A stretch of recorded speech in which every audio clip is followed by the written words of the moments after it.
안녕하십니까, 김성구입니다. 오늘은 엘리자베스 키블로스라는 정신과 의사의 그 임사체험과 또 핀반 롬멜이라는 네덜란드의 심장병 전문의가 임사체험에 대한 연구한 내용을 제가 소개하는 시간이 되겠습니다.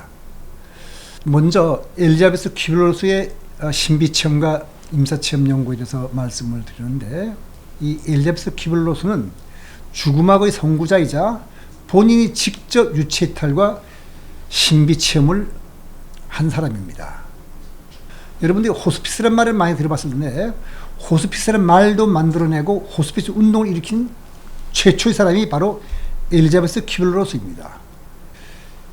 임사체험에 대해서 본격적으로 사람들의 관심을 불러일으킨 사람은 레이몬드 무디지만은, 이 무디 박사 이전에 사람들로 하여금 죽음의 의미를 생각하게 하고 호스피스 운동을 일으켜서 소위 잘 죽도록, 웰다잉에 관심을 갖도록 한 사람이 바로 엘리자베스 키블로스인데, 취리 대학에서 정신의학을 공부한 엘리자베스 키블로스는 뉴욕, 시카고 등지의 병원에서 죽음을 앞둔 환자들의 정신과 진료와 상담을 맡았는데, 이때 그 엘리자베스 키블로스가 충격을 받았다고 합니다.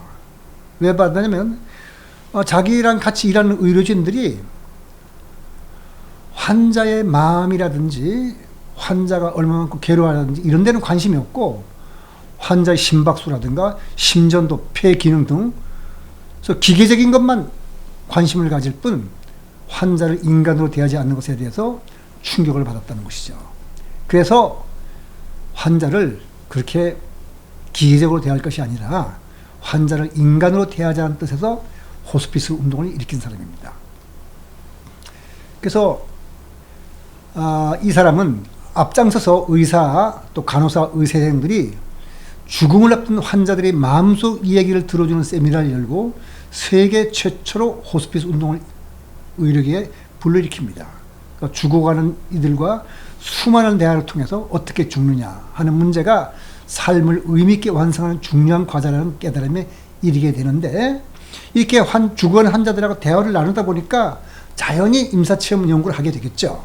그래서 말기 환자 500여 명을 인터뷰하고 1969년에 쓴 죽음과 죽어감은 전 세계 25개국 이상의 언어로 번역될 만큼 큰 주목을 받았고, 또 인생 수업은 자문서라 일컬어질 만큼 큰 명성을 떨쳤습니다.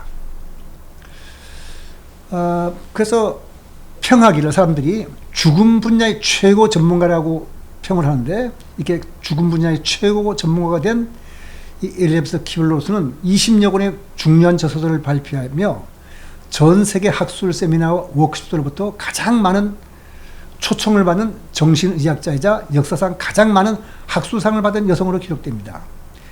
그리고 2007년에는 미국 국립여성 명예전당에 이름을 올리게 되었는데, 20개의 명예학위를 받았고 1981년 7월까지는 대학교, 신학교, 의과대학, 병원 및 사회복지기관에서 죽음과 임종에 관해서 12만 5천 명의 학생들을 가르쳤습니다. 그러니까 죽음에 대해서는 대단히 연구를 많이 하고 널리 알려진 사람이죠. 그리고 이 엘리자베스 키블로스는 1970년 하버드 대학교에서 On Death and Dying이라는 주제로서, 그러니까 죽음과 죽음에 대한 주제로서 인간의 불멸성에 관한 인거설 강좌에서 강의를 했습니다. 그러니까 인간의 불멸성에 관한 인거설 강좌라는 것은 1890년부터 거의 매년 하버드 대학에서 개설하는 강좌인데, 내용은 인간의 불멸성에 관한 강좌니까 무슨 뜻이냐면 죽어도 뭔가가 남아서 계속된다는 그런 내용이겠죠. 그런 데서 이제 강의를 한 거죠. 로스 박사는 생시에 죽은 자를 만나 얘기를 나눴고, 이건 좀 이상하죠? 죽은 자를 만나 얘기를 했다는 것은 우리 보통 사람 볼 때는 정신 나간 사람이라는 소리를 들을 겁니다. 실제로 로스 박사도 자기가 정신과 의사인데 죽은 자를, 자기가 담당했던 환자가 죽었는데 그 사람을 만나서 얘기를 나누고 난 다음에 무척 고민에 빠집니다. 내 환자가 만일 내 앞에 와가지고 죽은 자가 만나서 이런 얘기를 했다 그러면 나는 그 사람한테 당신이 뭔가 지금 착각하고 있고 정신 상태가 제정신이 아니다고 말을 할 텐데, 지금 내가 그런 상태에 빠졌으니 내가 어떻게 된 거냐 고민을 많이 합니다. 그러던 가운데 또 유체이탈을 경험했고 특별한 마음의 상태에서 어떤 영적인 세계도 경험합니다. 여기서 말한 영적인 세계라는 것은 보통의 경우에 종교적인 성자나 특별한 사람들이 경험하는 어떤 신비한 체험입니다. 그래서 이 엘리자베스 키블로스는 살아있는 상태에서 영적인 세계를 경험했기 때문에 그것을 임사체험이라고 할 수는 없겠지만 그 체험 내용은 임사체험과 비슷합니다. 어디에 나오냐면 엘리자베스 키블로스가 쓴 사후생이라는 책, 우리나라에 번역이 됐는데 그 책 114페이지부터 120페이지까지 내용을 살펴보면 이런 얘기가 나옵니다. 여러분들 참고로 그 흥미 있는 분은 이 사후생이라는 책을 찾아서 읽어보시면 이 내용을 알 수 있을 겁니다. 이 강의에서 우리는 지금 사후세계의 체험을 과학적으로 고찰하고 그 체험의 의미를 바르게 판단해 보려고 하는 겁니다. 과연 사후세계라는 것이 우리가 과학적으로 인정할 만한 것인지 아닌지, 또 전문가 집단끼리 서로 의견이 대립되는데 어느 쪽이 더 합리적인지 그런 판단을 우리가 해야 되는 거거든요. 그렇다면 모든 판단은 체험과 관찰이 그 바탕이 되어야 할 것입니다. 어떤 믿음이나 선입견으로 미리 판단하지 말아야 할 겁니다. 엘리자베스 키블로스는 물론 임사체험에 대한 연구도 했는데 이 엘리자베스 키블로스의 임사체험에 대한 연구는 요 다음번인 제5강의 살펴보기라고, 이번 제가 그 강의하는 4강에서는 로스 박사의 영적 유체이탈과 영적 세계 체험에 대한 엘리자베스 키블로스의 설명을 들어보기로 하겠습니다.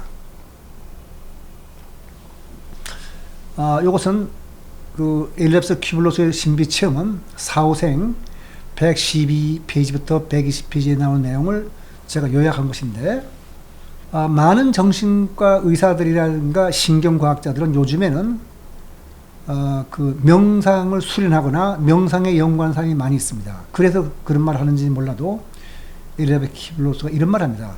나는 스승을 찾아 다니거나 명상을 시도해 보거나 어떤 높은 의식 상태에 이르고자 노력하지 않았다. 그러나 환자를 돌볼 때나 여러 가지 삶의 상황에 내 안에 있는 부정적인 힘들을 깨닫겠다. 다시 말해서 자기는 어떤 종교적인 목적이라든가 이런 걸 가지고 뭐 마음을 다스린다든지 또는 그 명상 기법을 이용해서 명상을 해보지는 않지만 제가 따뜻한 마음으로 환자들을 사랑하는 마음으로 잘 다스리고 이렇게 하다 보니까 자기 마음속에 들어있는 부정적인 힘들이 있다는 걸 깨달았다는 겁니다. 그래서 자기는 그것을 바깥으로 나타내야 했고, 그래서 결국 나는 육체적, 감정적, 영적, 지적 요소들이 조화를 이룬 경지에 이뤘다. 저절로 수행이 돼가지고 어떤 높은 의식의 상태에 이뤘다는 얘기죠. 그래서 내게 주어진 과제를 해내고 가르쳐야 할 것을 실행하려고 노력함으로써 나는 더욱더 많은 신비한 체험들을 경험하는 축복을 받았으며 나에 대해 모든 것을 알고 이해하는 직관적이고 영적인 자아에 다가갈 수 있다. 그러니까 보통 사람보다 자기 자신에 대해서 더 깊이 있게 이해를 하고 또 깨달음이 왔다는 그런 뜻이죠. 그런 걸 자신 있게 말할 수 있는 사람이라면 거짓말쟁이거나 정말 수행이 된 사람이라고 우리가 말할 텐데, 엘리자베스 키블로스가 해왔던 지금까지 그 업적이라든가 행한 행동을 보면은 거짓말쟁이라고 믿을 수는 없을 겁니다. 그래서 엘리자베스 키블로스의 인격을 우리가 믿고서 엘리자베스 키블로스가 하는 말을 계속 들어보기를 하죠. 그래서 지금 제가 말씀드린 것은 제가 말씀드린 것이 아니라 엘리자베스 키블로스가 한 말을 제가 그냥 옮겨서 적어서 읽어드리는 겁니다. 나는 자유로운 저 피아니 세계에서 온 영적 안내인과 만날 수 있었다. 저 어떤 평온하고 좋은 세계에서 온 사람을 만났는데 몇몇 회의적인 과학자들이 지켜보는 가운데 버지니아에 있는 실험실에서 내 유체이탈 체험에 대해 의학적인 연구를 하던 중 자기 유도를 하는 순간 믿을 수 없는 속도로 내 몸에서 빠져나갔다. 이게 무슨 뜻이냐면 제가 해설을 드려야 될 텐데, 엘리자베스 키블로스가 아까 뭐라고 했나요? 환자들을 따뜻하게 대하다 보니까 자기가 종교적인 체험이라든가 어떤 영적인 수련을 하지 않는데도 불구하고 자기 마음이라든가 자기 내면의 세계를 더 깊이 이해하게 되고 어떤 영적인 세계에 이뤘다 했죠. 그래서 그거를 이제 다른 동료 학자들하고 연구하기 위해서 자기 스스로가 깊은 일종의 자기 최면에 빠져드는 그 가운데죠. 그때 갑자기 유체이탈이 일어났다는 겁니다. 유체이탈을 해가지고 그 어떤 영적 세계를 경험하다 보니까 그 실험이 끝난 후에 이때 이 유체이탈을 연구할 때 거기 지켜보던 사람들은 거기 말씀드린 대로 몇몇 회의적인 과학자들이라고 했죠. 그러니까 회의적인 그런 일이 있을 수 있겠어 하고 회의적인 학자들도 있었고 긍정하는 학자들도 있었는데 이럴 때 유체이탈을 경험을 하고 났더니 엘리자베스 키블로스는 평소에 허리 디스크가 있고 악성 변비가 있었는데 그게 말끔히 치료됐다고 그래요. 그리고 100파운드나 되는 설탕 봉지를 올렸을 뿐만 아니라 내 얼굴에서는 빛이 난다고 하고 20년 더 젊어 보인다는 소리도 들었다.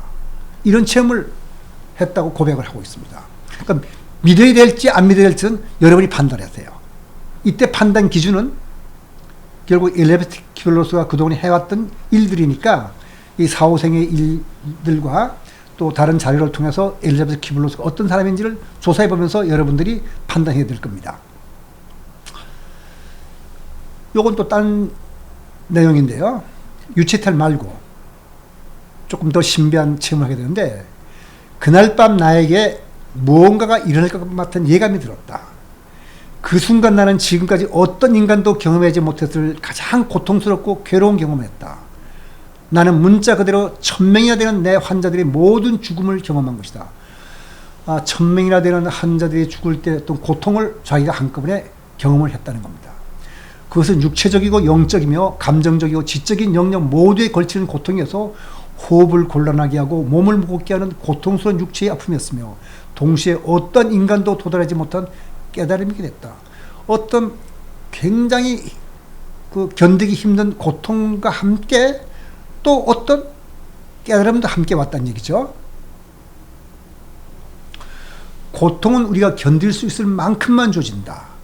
나는 싸우기를 그치는 거, 불복종을 멈추는 거, 다투는 사람이 되지 않는 것이 내가 해야 할 일이라는 것을 깨달았다. 고통 속에서. 그렇게 깨닫자 고통은 사라졌고 숨쉬기도 쉬워졌다. 그전에는 숨도 쉬기 어려울 정도로 어떤 그 심적 갈등과 이런 데 있었는데 이런 걸 깨닫자마자 숨이 편하게 쉬워진 거예요. 나는 1000번의 죽음 대신에 말로 표현할 수 없는 거듭나는 과정을 겪고 있다. 그것은 먼저 배 부분부터 떨리기 시작해서 온몸이 빠른 떨림과 맥박으로 나타났다. 그리고 그 떨림은 내가 볼 수 있는 모든 것, 즉 천장, 벽, 마루, 침대, 마치 지구 전체가 진동하는 것 같았고 모든 분자가 진동하는 것 같았다. 여기에 재밌는 얘기가 있는데요.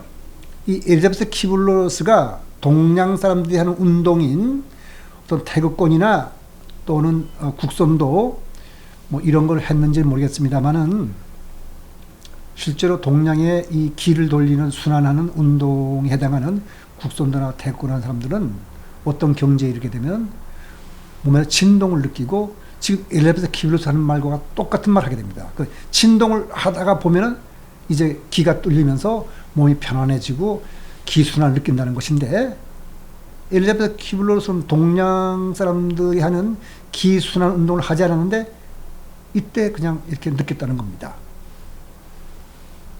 그리고 동시에 연꽃처럼 보이는 어떤 것이 나타나 믿을 수 없을 만큼 아름답고 화사한 꽃을 피웠다. 연꽃 뒤로는 환자들에게서 자주 듣곤 했던 빛이 나타났다. 보통 그 임사 체험을 했을 때 그 팸 레이놀즈도 그랬고 그 전에 제가 말씀드렸던 케네스 링의 학생도 그랬죠. 빛이 나타났는데 그 빛을 본 거예요. 나는 천천히 그 빛 속으로 다시 말해서 그 엄청난 조건 없는 사랑 속으로 빠져들어갔다. 그 빛과 하나가 되면은 편안함과 어떤 지혜와 이런 사랑을 느끼게 된다고 합니다.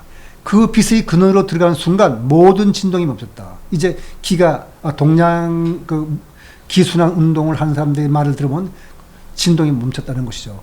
그래서 대략 1시간 반쯤 지나서 깨어난 나는 옷을 입고 신발을 신은 다음에 언덕을 내려왔다. 이 체험을 의심할 수는 없었고 나는 살아있는 모든 것 속에 들어있는 우주적인 의식과 말로는 표현할 수 없는 사랑에 대해서 깨달으셨다. 이건 보통 종교의 성자들이 하는 말이죠.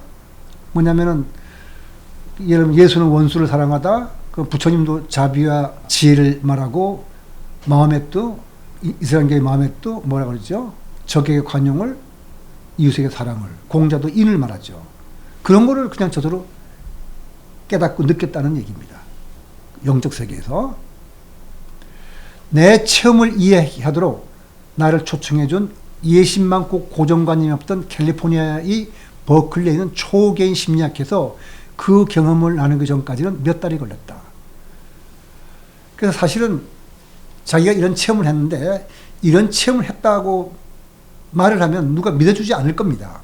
그러니까 그건 자기 마음속에 담아뒀다가 이제 소위 자기를 이해해 줄 수 있는 사람들한테 한두 마디씩 했더니 그 얘기를 듣고 초개인 심리학회에서 초청을 해서 이제 거기서 강연을 한 다음에 자기가 느꼈던 그 어떤 체험, 그거는 보통 우리가 갖고 있는 의식 상태에서 그런 체험을 하는 것이 아니기 때문에 그걸 우주의식으로 부르기로 했다는 뜻입니다. 그리고 그 우주의식에 이르러서 느낄 때는 그곳에서는 인간의 모든 고뇌가 사라지고 인간이 육체적, 감정적, 지적, 영적 요소를 조화롭게 하는 존재가 됨으로써 우리의 본래 모습을 회복하며 자기 고집을 부리지 않고 자기 이익을 내세우지 않고 참된 사랑을 이해하는 존재가 될 수 있다. 이 경험은 내 인생을 감동시키고 변화시켜 놓았다. 만일 내가 죽음 뒤에 삶에 대해서 다른 사람과 나누고자 한다면 문자 그대로 1000번의 죽음을 겪어야 한다는 사실을 이해하게 된 것이 이 때문이었다. 이런 말을 하게 됩니다. 이건 자기 체험을 그냥 얘기한 거죠. 그래서 엘리자베스 키블러-로스는 세계 곳곳에서 죽음을 선고받았다가 다시 살아난 사람들의 사례를 2만 가지 정도 수집하고 그 사례를 연구했습니다. 그리고 이렇게 말합니다. 인간의 몸은 고치에 비유될 수 있다. 우리 몸은 잠시 살기 위한 집에 지내지 않기 때문에 참자는 아니다. 죽음은 그저 한 집에서 더 아름다운 집으로 옮겨가는 것이다. 고치가 회복 불능의 상태가 되면 나비가 태어난다. 자살이나 심장마비 혹은 만성질환이나 어떤 사인이라도 이 사실은 변하지 않는다. 이런 말을 엘리자베스 키블러-로스가 자기의 체험을 얘기하는 겁니다. 영혼이 육체를 떠나자마자 몸에서 빠져나온 곳이 어디든 간에 우리는 죽음을 맞는 장소에서 일하는 모든 일을 지각할 수 있다. 이 말은 임사체험을 한 팸 레놀즈가 한 말과 마찬가지죠. 그러니까 생생한 정신으로 모든 일을 다 알아본다는 겁니다. 맥박이 뛰지 않고 호흡이 멈췄거나 뇌파가 측정되지 않는 동안에도 우리는 새로운 인식 속에서 모든 것을 받아들인다. 이것은 자기의 임사체험 연구를 통해서 이제 내린 결론입니다. 뇌파가 꺼진 사람이 자동차 번호판을 읽을 수 있다는 것을 과학적으로 설명할 수 있을까? 그러니까 엘리자베스 키블러-로스는 자기가 죽어가는 환자들을 상대로 대화를 나눴기 때문에 임사체험을 듣는 거죠. 근데 뇌파가 꺼졌어요. 자기 그 환자가. 그런데도 자동차 번호판을 다 읽고서 자동차 사고를 났을 경우죠. 읽고서 무슨 일이었던 걸 설명하는데 그게 과학적으로 정말 우리가 이해할 수 있는 것인가. 이걸 말하는 겁니다. 그러니까 세상에는 우리가 이해할 수 없는 수만 가지 일들이 있다는 것을 겸손하게 받아들여야 한다.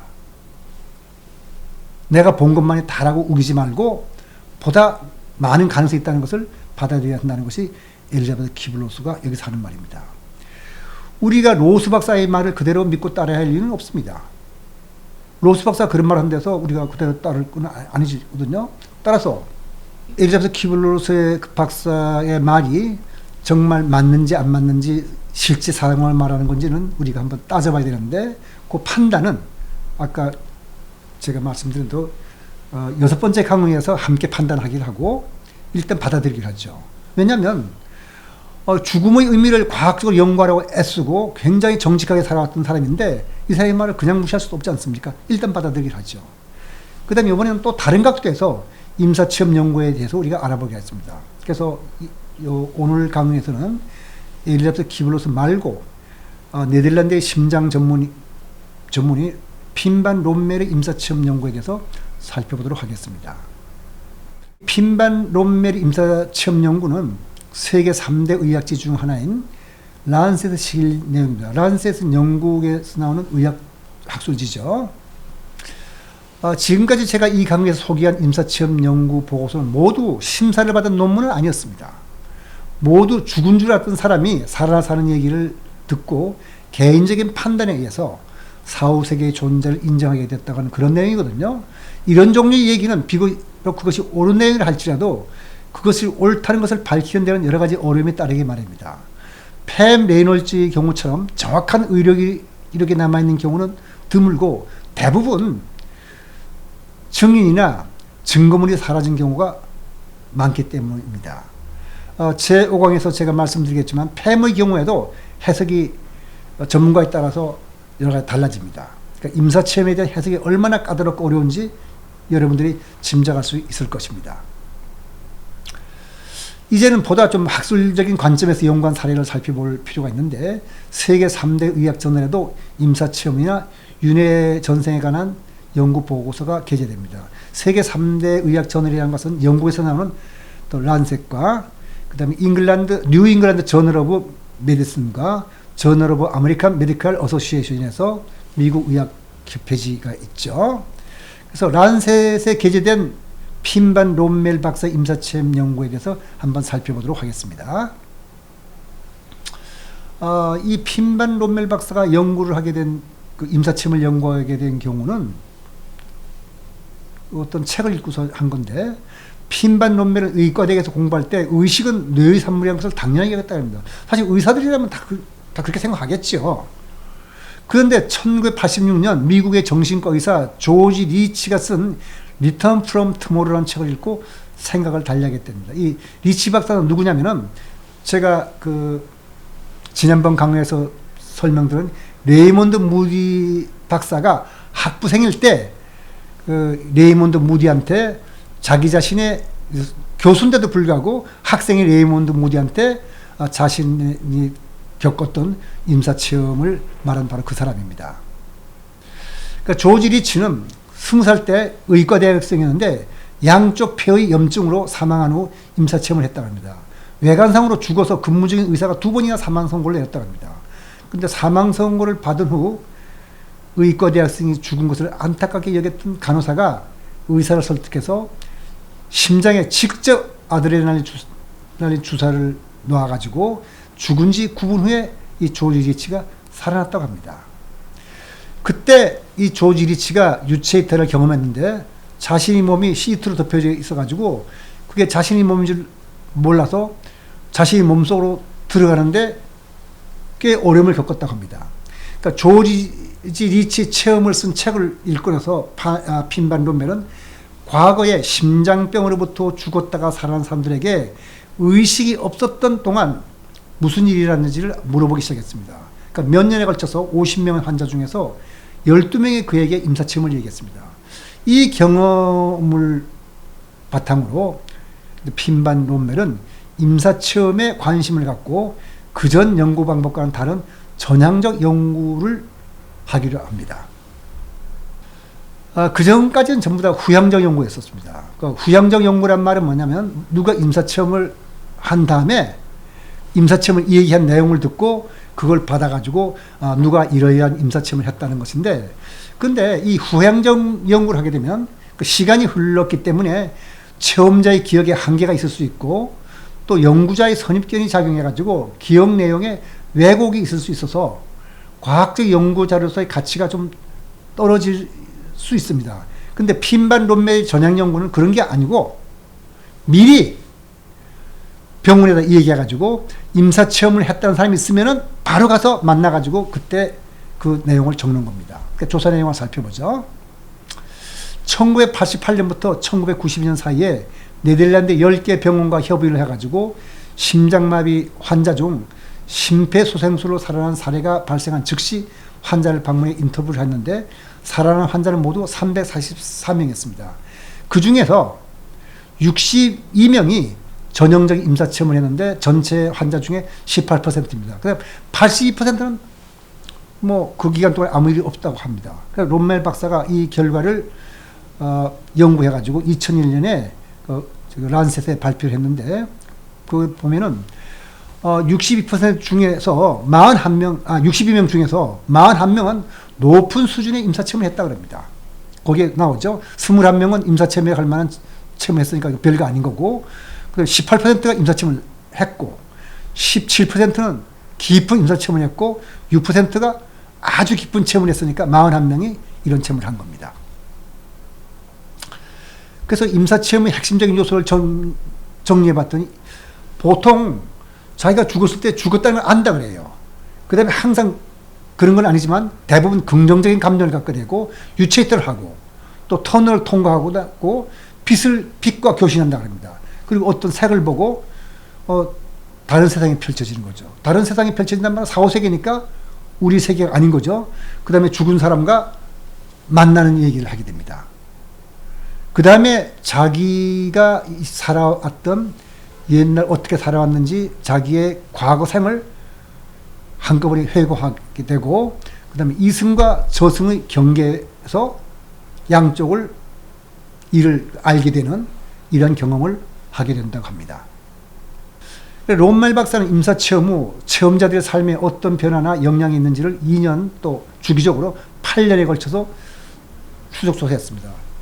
그래서 조사해 봤더니 이 사람들의 삶은 체험 전과 후에 크게 변한 것으로 나타났습니다. 체험자들은 타인에 대한 이해와 수용이 컸고, 그다음에 사랑과 공감을 더 잘 표현했다고 합니다. 그다음에 삶의 목적이나 의미에 대해서 더 잘 이해하고, 이건 제가 지난번 1강과 2강에서 말씀드린 거죠. 그다음에 일상에 대한 감사의 마음이 눈에 띄게 커졌고, 죽음에 대한 두려움이 크게 낮아지고, 사후세계에 대한 믿음이 커졌다고 합니다. 그리고 몇 분간의 짧은 체험으로 삶의 태도가 이렇게 달라졌다는 것이니까 이 죽음이라는 것은 우리 삶과 연결된 것이죠. 이것은 임사체험이 뇌가 맞는 잠깐 동안의 환각이나 착각이라 하면 아주 힘든 일일 겁니다.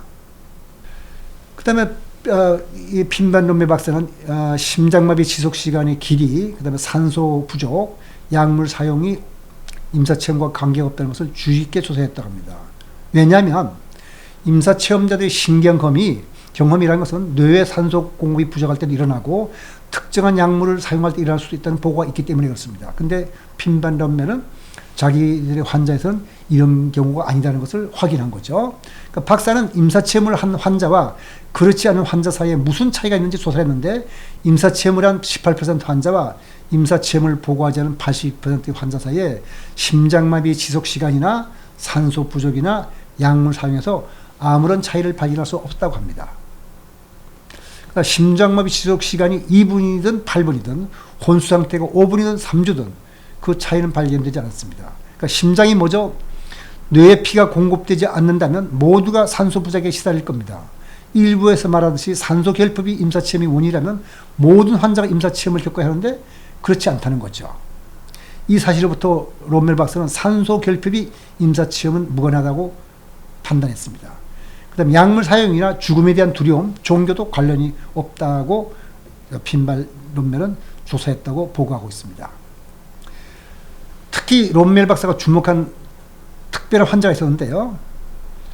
44살 먹은 남자인데 의식음 상태로 농장에 쓰러진 걸 발견됐습니다. 사람들이 흉부 압박을 시도했지만 적절한 심폐소생이 되지 않아서 30분에 앰뷸런스에 실려 관상동맥 응급실로 옮겨졌습니다. 이 사람이 병원에 왔을 때는 이미 몸이 차가웠고 몸이 파랗게 변했습니다. 숨도 멎었고 심장박동과 혈압이 없고 눈동자는 빛에 반응하지 않았습니다. 한마디로 희망이 없는 환자였는데, 그래도 구급요원들이 전기 충격기로 심장 작동이 멈추는 현상을 막으려고 노력했으나 효과가 없어서 간호원이 산소를 더 많이 투여하기 위해서 틀니를 보고서 빼내서 응급 환자의 카트에 넣어뒀습니다. 그러자 환자의 혈압이 오르고 심장이 다시 뛰기 시작한 것은 그로부터 1시간 반 후에 이르는데, 그때까지 그 사람은 의식이 없었을 뿐만 아니라 이후에도 일주일 동안 내내 의식이 없었습니다. 숨을 쉬지만은 완전히 혼수 상태였고 관을 통하여 인공호흡을 했습니다. 중환자실로 옮겨졌고 일주일 동안 인공호흡을 했고, 그 일주일 동안 계속 혼수 상태에 있다는 것을 롬멜 박사가 확인했습니다. 근데 일주일 후에 이 환자가 의식을 찾았는데 유체의 딸을 체험했다고 말하면서 소생술을 받던 병실과 그 안에 있던 지난번의 얘기를 다 정확하게 얘기하는 겁니다. 그러니까 폐렴일주랑 비슷하죠. 더군다나 놀랍게도 환자들은 본 적이 없는 커튼 뒤 일도 정확히 알고 있을 뿐 아니라 이 사람이 틀니가 관원을 뺐는데 그걸 어딘지 몰랐는데 이 사람이 깨어나가지고 그게 응급 환자의 카트에 관원이 뺏어 놓았다는 걸 말해가지고 그걸 찾아낼 정도였습니다. 그러니까 롬멜 박사는 자신의 연구를 포함해서 임사체험에 대한 다른 연구자들의 연구 결과를 바탕으로 인간의 의식이 비국소적으로 작용한다고 봤어요. 이 비국소적이란 말은 두뇌에 한정되지 않고 시공간을 초월해서 어디서나 작용한다는 그런 뜻이죠. 그러니까 육체와 뇌는 단지 접속장치나 송수신기 역할을 할 뿐이지 직접 꼭 육체와 뇌가 있어야만 의식이 활동하지 않는다는 그런 내용입니다. 롬멜 박사가 임사체험을 설명하기 위해서 비국소적 의식이라는 개념을 도입한 것은 임사체험자들의 경험을 우리 통상적인 시공간 개념으로는 설명할 수 없는 경우가 있기 때문입니다. 예를 들면 많은 임사체험자들이 짧은 시간 동안 자신의 과거 전체가 주마등처럼 지나간 것을 보았다고 하는데 심리학자 칼 융도 그런 말을 합니다. 이 칼 융은 1944년 골절을 입고 심장마비가 왔을 때 임사체험을 했는데 이런 말을 합니다. 자기 자서전에 해당하는 게 그 밑에 쓴 메모리 드림 리프렉션 책인데 거기에 그것은 마치 내가 지금껏 경험했거나 했던 모든 것, 나를 중심으로 했던 모든 것들을 내가 지니고 다닌 것 같았다. 또 이렇게 말할 수 있을 것이다. 그것은 나와 함께 있었고 내가 그것이다. 말하자면 나는 그 모든 것으로 구성되어 있다. 나는 내 역사로 구성되어 있다고 확실하게 느꼈다. 이것이야말로 나다. 나는 일어나는 모든 것이 집합체다. 즉 나라는 존재는 과거에 있었던 모든 내가 했던 일로 이루어진 역사라는 것을 내가 확실히 알겠다는 겁니다. 내가 그걸 한꺼번에 경험을 하면서. 어떻게 잠깐 죽었다가 짧은 시간 동안에 인생 전체를 경험할 수 있는지 참 통상적인 시간관념은 생각할 수 없는 일입니다. 핀반 롬멜 박사의 조사 연구에 의하면 2, 3분이 걸려서 밖에 안 걸렸던 임사체험을 했는데도 불구하고 체험자들은 그 당시 체험을 몇 시간이나 몇 주에 걸쳐서 얘기를 한다고 합니다. 그 이유에 대해서 말하기를 그곳에서 일이 순식간에 동시에 일어났기 때문에 하는데 그리고 미래의 사건을 맞이하는 경우도 있다고 합니다. 과거, 현재, 미래가 임사체험에서는 시간의 구별 없이 함께하는 것이죠. 많은 수의 임사체험자들이 같은 말하기 때문에 이것을 설명하기 위해서 롬멜 박사는 의식이 시간을 초월하여 활동해야만 한다고 보고 비국소적 의식이라는 개념을 도입한 겁니다. 유체이탈도 마찬가지입니다. 임사체험자 중에는 먼 곳에 있는 일을 보았다고 하는데 그건 역시 통상적인 공간 개념으로는 설명할 수 없는 일이죠. 그러니까 핀반 롬멜은 의식이 시간과 공간을 초월하여 작용한다고 보고 그것을 비국소적 의식이라고 불렀는데 여기서 그쳤으면 좋았을 걸 이 핀반 롬멜은 한 걸음 더 나가지고 그걸 양자역학적으로 설명하라고 시도했습니다. 양자역학에는 양자 얽힘이라고 하는 비국소적 현상이 있는데 그것을 통해서 의식의 비국소적 현상을 설명하려고 한 것입니다. 그러니까 비물리적 현상에 대해서 이렇게 양자 현상으로 설명하려는 시도에는 당연히 비판이 따르기 마련입니다. 그래서 많은 비난을 받는데 그거는 이 핀반 롬멜이 이걸 양자 현상으로 설명한 것이 잘못인 거지 비국소적 의식이라고 말한 거 잘못 쓸 수는 없어요. 단지 양자 얽힘을 비유적으로 이용해서 인간의 의식에도 비국소성이 있다고 말한다면 아무 문제가 될 것은 없습니다. 실제로 유체이탈이나 인생 절체를 짧은 기간 동안에 경험하는 것은 그것이 공인된다면 의식에도 비국소성이 있다고 말할 수 있을 겁니다. 핵심적인 문제는 이런 용어의 사용에 있는 것이 아니라 유체이탈을 비롯해서 임사체험의 내용을 과학적으로 입증하는 것입니다. 예를 들어서 틀니를 앓아내는 환자의 경우 이것이 부인할 수 없는 사실이라는 것을 의료 기록을 통해서 확인하는 것이죠. 그렇다면 그걸 어떻게 설명할 건가? 이런 것이 바로 과학적인 연구 태도죠. 관찰 내용을 인정하지 않을 수는 없을 겁니다. 관찰한 것을 사실로 인정한다면 이런 일이 어떻게 일어날 수 있는지를 설명하는 것이 그것이 과학이 할 일입니다. 그 밖에도 핀반 롬멜의 연구는 사망의 정의가 잘못되는 비판도 따르는데 사망의 정의에 관한 문제는 비전문가인 우리가 여기서 간단히 취급할 수 있는 문제는 아닙니다. 단지 자기가 의식이 없을 때 일주일 전에 일어났던 틀니를 알아내는 그 환자의 경우에 어떻게 설명할 수 있을 건지를 우리가 판단해야겠죠. 그래서 두뇌를 떠나 의식이 활동하는 문제는 앞으로 6강에서 제가 다시 한번 논하기로 하고요. 오늘 강의 여기서 마치겠습니다. 그리고 다음 제5강에서는 임사첨에 대한 대안론에 대해서 한번 살펴보도록 하겠습니다. 네, 오늘 강의 여기서 마치도록 하겠습니다.